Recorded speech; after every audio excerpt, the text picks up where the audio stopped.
একটা মেয়ে দোকানের কাঁচ ভেঙে জুতা দুটা নিয়ে চলে যায় এবং দুইটা সিকিউরিটি গার্ড এসে তাকে অনেক মারধর করে। মেয়েটি কান্না করতে থাকে।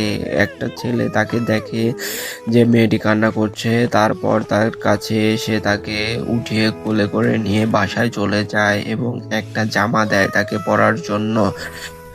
চুলগুলো ঠিক করে দেয়, তারপর তাকে খাইয়ে দেয়।